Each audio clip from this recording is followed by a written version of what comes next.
Hi, I'm Mudinda and I'm here to help you understand maths better for free. This video is part 2 of a 3-part video series that we are doing on grade 12 analytical geometry. I do suggest that you watch part 1 first, and I also suggest that you watch the one video that we have on grade 11 analytical geometry. You will be tested on grade 11 analytical geometry in your grade 12 final paper. But let's get into today's topic, tangents to a circle. When we say a line is a tangent to the circle, we mean that that line is outside of the circle but touches the circle at just one point.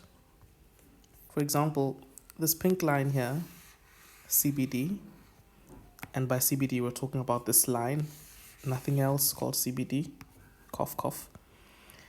That is a tangent to this circle because it touches the circle only at one point, B. Now, there's a very important concept I want you to understand. See, line AB is a radius. Line CBD is a tangent. Whenever we have a radius and a tangent meeting there at the tangent's point of contact with the circle, we can conclude that that tangent and that radius are perpendicular. So if you have tangent CBD and radius AB, you can conclude that tangent CD is perpendicular to radius AB. The reason that you give for that is radius perpendicular tangent. This concept is not unique to just analytical geometry. It actually applies in Euclidean circle geometry as well. Now, the second thing that you have to remember is if you have two perpendicular lines, then the product of their gradients is always -1. So if you know that AB is perpendicular to CD, then the gradient of AB multiplied by the gradient of CD always gives you -1. We're going to use these two facts to determine the equation of a tangent. Even when we're given just 1 point on the tangent, we're going to use these two facts to determine the equation of that tangent. So for example, here, we're given this circle with center at O, coordinates 3 and 2. And we're also given this tangent AB or ACB. And we're given the point of contact C and the center, right? And we're being asked to determine the equation of AB. If we knew 2 points on AB, it would be easy to find the equation of AB. We'd just say, well, the gradient is the y value of the second point minus the y value of the second point over the x value of the second point minus the x value of the first point, right? That would be the gradient. And we would substitute it here in y is equal to mx plus c. Then we would substitute a point to determine what the value of c is. But in our case, we only have 1 point on that tangent. However, we do have 2 points on the radius OC. So what we're going to do is we're going to go ahead and find the gradient of OC.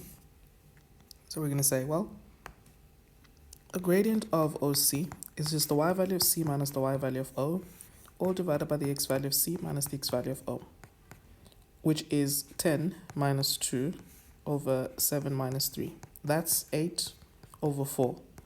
And so the gradient of OC is 2. Now, let's apply that concept that we know. The gradient of AB, or yeah, let's take the gradient of OC multiplied by the gradient of AB, we said should always give us -1. Okay, actually, I'm misleading you a bit.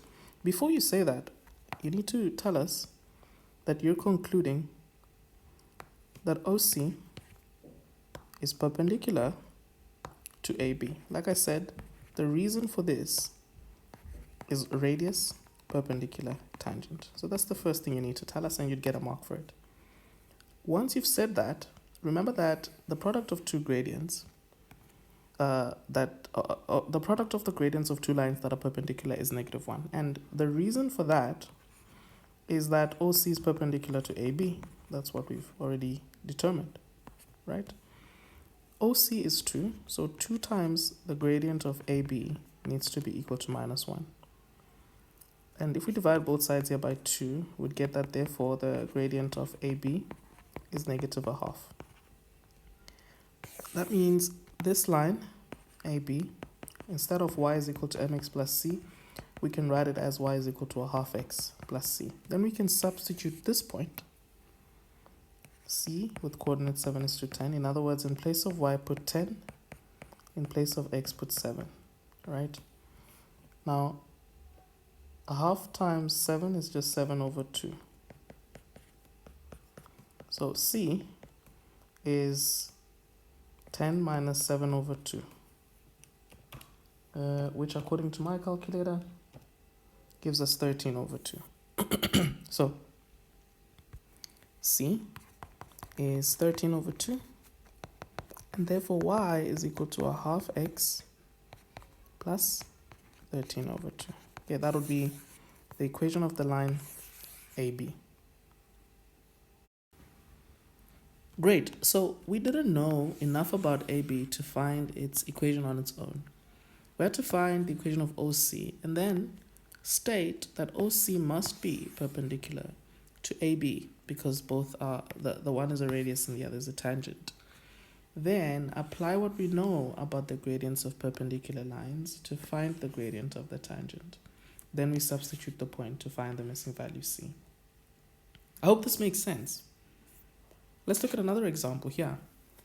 We're told that DE is a tangent to the circle with the center at O. So this circle. Then we're asked to determine the equation of that tangent. Well, much like last time, we're just going to find the gradient of the radius, and I forgot to name this point. Let's call it F. OF. Y value of F minus Y value of O divided by X value of F minus X value of O. That is 5 minus 1 divided by -2 minus -3. So this is 6 over -2 plus 3 is 1. So the gradient of OF is 6. Now, if you take the gradient of, before that, OF, the radius, must be perpendicular to DE, the tangent, because the radius is always perpendicular to the tangent, which means that the gradient of OF multiplied by the gradient of DE must be -1 because they are perpendicular. So 6 times the gradient of DE is equal to -1. And if I divide both sides by 6, I can conclude that the gradient of DE is -1/6. Now, y is equal to -1/6x plus c, and I can substitute the point F. In place of y, put 5. In place of x, put 2.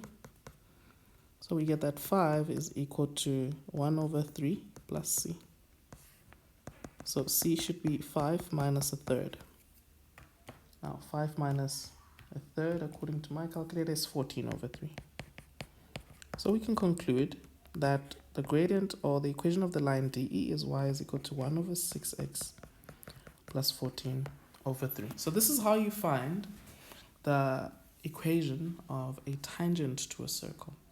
In the next video, we're going to be looking at how to determine whether circles intersect with one another. We will also look at whether a line intersects with a circle, how to find out if a line intersects with a circle. So see you in the next video.